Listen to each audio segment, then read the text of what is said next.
everyone, and welcome back to my channel. Today we are going to be making some paleo and gut healing jam. So to start, you're going to need some frozen strawberries or fresh strawberries, either work, or you can use any fruit of choice. Blueberries are also great. And I just put it in this little pan because that's what's going to be on the stove.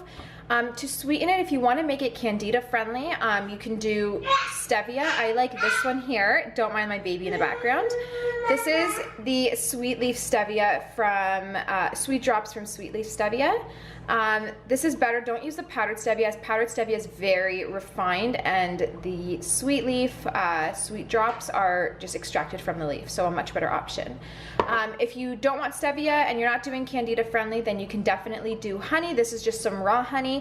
I'm gonna do half and half today, and then you're gonna want some fresh lemon to squeeze in there to make it a little bit more sour, and you're gonna need some sea salt. This is just like a Mediterranean sea salt grinder, and then you're also gonna need some type of gelatin, whether it's Vital Proteins or Great Lakes or Organica. There's so many companies out there, but just get some kind of gelatin, and that's what's gonna be used to thicken it instead of using pectin or something else. And also this is gut healing, and there's protein in this too, so yay.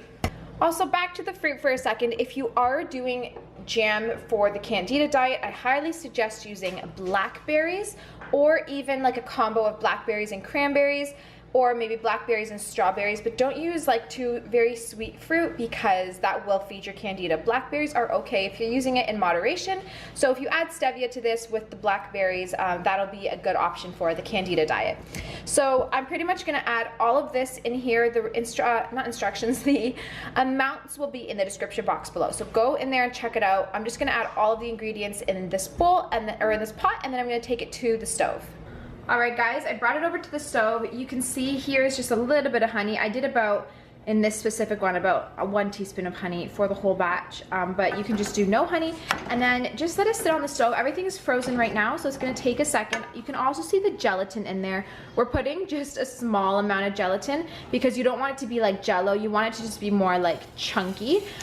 So what's going to happen is your gelatin is going to clump up in this, so you are going to have to put it in a food processor and blitz it a little bit to incorporate the gelatin because there is no liquid in here. So don't worry if you have clumps of gelatin, we're going to blend it up. So you're just going to leave it on the stove. You can see it's starting to steam, and we're going to just, on really low heat, and we're going to just keep mixing it up until it's really soft and everything is incorporated. I also want to say that if you're adding liquid stevia, you can it adds like the vanilla to it, and it's just insane. If you smell like the strawberry vanilla that I'm smelling right now, it's so good. And it might be weird to add a little bit of salt, but it's just a teeny tiny little pinch, and it's really just gonna round out all the flavors.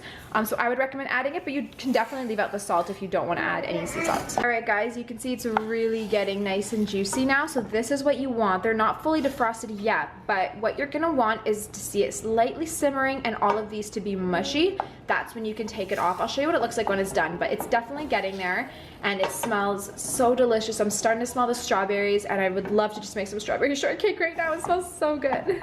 Alright, so while the jam is simmering on the stove, I want to just quickly talk about the benefits of making your own. So if you are to buy jam from the store or eat it out at a restaurant, there is a lot of refined, there's a baby girl, there's a lot of refined sugar in it. There's also pectin, which is not good. There's a lot, usually like some jams will have like high fructose corn syrup and really bad ingredients, things that are gonna just feed your Candida and wreak havoc on your gut and your body. So making your own is not only like a bajillion times cheaper, it's also so nutritious, and you get to control the amount of sugar you're putting in it. You get to control absolutely everything. And my favorite is that we add gelatin to it, and that makes it gut healing, and it's also gonna thicken it naturally. So what I like to do, and I always try to do, is have the things that we love, like jam or chicken wings, pizza, but make it in a healthier way and in a way that it will actually fuel your body and heal your body. In this case, the gelatin and the organic strawberries that I'm using and the raw honey, these are all good things for your body. So that's what I'm trying to do here with, you know, these recipes, is to show you that you can still have amazing food and the things that you love, but just in a healthier way. So I'm gonna take it back to the stove. I think it's pretty much done, and then we're just gonna blitz it up. Make sure you have a good glass jar or glass Tupperware or something that you can store it in. Alright, it's pretty much ready. Look at that. It's like simmering, but it's also like super juicy. Don't worry that it's watery because the gelatin is gonna thicken that up. So it's supposed to be like this. All Alright, so you guys have two options now. You can turn the stove off, transfer this into your food processor and blitz it up really quick, or you could just take a masher, and like a potato masher, and just mash it if you want chunkier jam. It's totally based on your preference. I like smooth jam with like pretty much no chunks in it, so I'm gonna go blend mine up, but you definitely don't have to do that. I'm gonna blend mine and then I'll show you what it looks like when it's done in the container. So like I said, your strawberries are soft enough at this point that you could just use a potato masher if you do want it chunkier, and then just transfer it to your glass container and it'll harden up in the fridge and it'll all be good. Alright guys, so this is what mine looks like. It's still watery because I just blended it up. So I'm now going to let it sit on the counter for like 20 minutes just to cool down a little bit before I put it in the fridge. I don't want to bring the temperature of the fridge down because it is still really hot. So just let yours sit on the counter, whether it's in a jar. I put mine in a bowl so you guys could see it. But whether yours is in a jar or not, just let it cool down and then transfer it to the fridge. And I'm going to say within like half hour it'll be firm enough to use as jam. And that's it. It's that simple. It'll last probably, I'm gonna say up to 2 weeks in the fridge. I haven't gone longer, so I don't know. It could last longer than that. But yeah, so this is pretty much it. Alright guys, here is the jam. Look at that beautiful color. So see how thick this is? If you let it sit in the fridge longer, it's gonna thicken up more. I'm feeding my kids lunch now and they don't wanna wait, so I'm just gonna give it to them now. But like I said, keep it in the fridge longer and it'll harden even more from the gelatin. But look at this. So delicious. It's like the perfect consistency.